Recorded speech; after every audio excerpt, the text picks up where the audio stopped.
Hey guys, bringing you another video for your educational and viewing pleasure. Why am I putting on a boxing video? What in the world does this have to do with baseball, you might be asking? Well, we're going to answer that question, and the answer is pretty simple. Why did I put on golf videos comparing golfers' swings to baseball swings? Why did I put up, of all things, tennis video? Because the point is to show you that no matter what the swinging sport is, and when I'm talking about swinging sports, we're talking about golf club, tennis racket, racquetball, and boxing. You're swinging something in boxing too, right? Your arms, your hands, your fists, you're punching. So we're going to show here why they call boxing the sweet science. Boxing, to the casual observer, may just look like mayhem, that they're just in there throwing their hands as fast as they can. That couldn't be any further from the truth, and we're going to see that right here. To set the stage here, I'm going to show you, this is George Foreman. This is one of my favorite fighters of all times, favorite matches of all times. I watched this live, and we went berserk. We were all rooting for big George Foreman. He's 45 years old here. He had come back after a 20-year absence from boxing. He lost his title in 1974 to Muhammad Ali. Got out of boxing, got way out of shape, became a preacher, actually. So then he got the fever back and saw some big paydays waiting for him as well. So anyway, he got himself back into shape. You may say, yeah, back into shape, look how big he is. Well, he is a huge, powerful individual.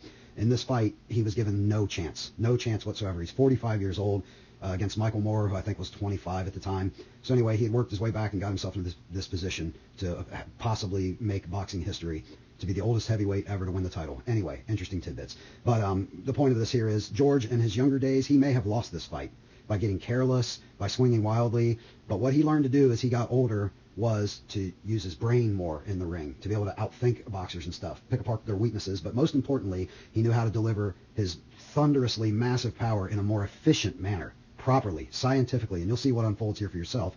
Then at the end of this video, it's going to break it down into a scientific animation to show you where his power came from. And it's interesting, in this clip, you'll see one of the ring announcers in the post-fight after the knockout will actually say where the power came from. I don't know.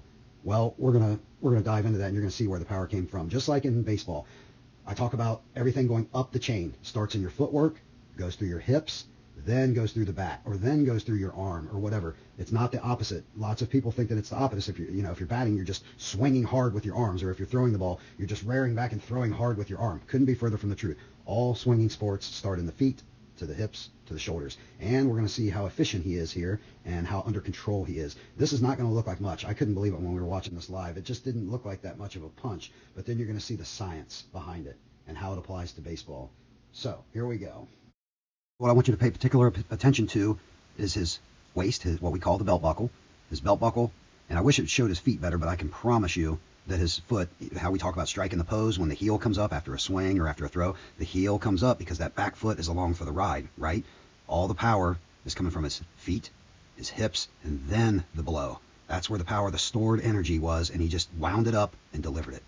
And also notice his head. Notice how under control his head is. To deliver this power, to garner this extra power, he's not whipping his head all over the place, right? He's keeping it still. It's not coming down. It's not falling back. He's not trying to just sling his whole body through the shot. He's delivering it properly, so therefore his head's not involved, right? Michael Moore needs to go back to working. That's it! It's a short right hand! There is no way he's getting up from that!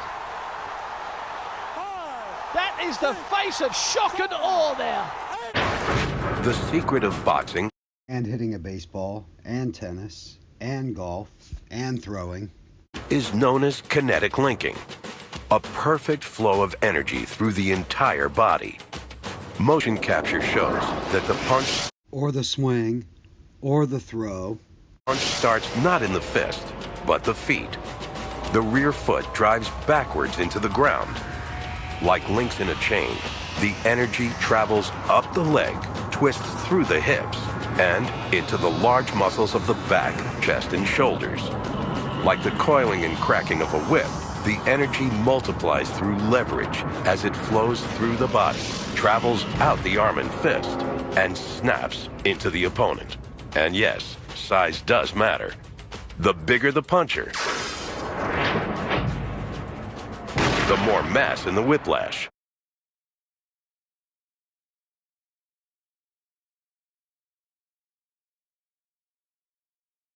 I have to give him all the credit in the world, but again, he's a 45-year-old man in a young man's game. But look at that competitive spirit coming out now. Straight right hand landing for Foreman. He's had a pretty good round here in number 10. This didn't counter. Atlas. Here we go again with the Atlas. And Michael Moore is down. Goes Moore on a right hand. An unbelievably close-in right hand shot. So some of the old power was still there after all. It sure fooled me. Didn't show it in the entire fight where it came from. Here's where it came from. Motion capture shows that the punch starts not in the fist, but the feet. The rear foot drives backwards into the ground. Like links in a chain, the energy travels up the leg, twists through the hips, and into the large muscles of the back, chest, and shoulders. Motion capture shows that the punch starts not in the fist, but the feet. Like links in a chain, the energy travels up the leg, twists through the hips, and into the large muscles of the back, chest, and shoulders. Twists through the hips, and into the large muscles of the back, chest, and shoulders. Twists through the hips, and into the large muscles of the back, chest, and shoulders. Twists through the hips, and into the large muscles of the back, chest, and shoulders. Like links in a chain, the energy travels up the leg, twists through the hips, and into the large muscles of the back, chest, and shoulders. The secret of boxing is known as kinetic linking, a perfect flow of energy through the entire body. Motion capture shows that the punch starts not in the fist, but the feet. Like links in a chain, the energy travels up the leg, twists through the hips, and into the large muscles of the back, chest, and shoulders.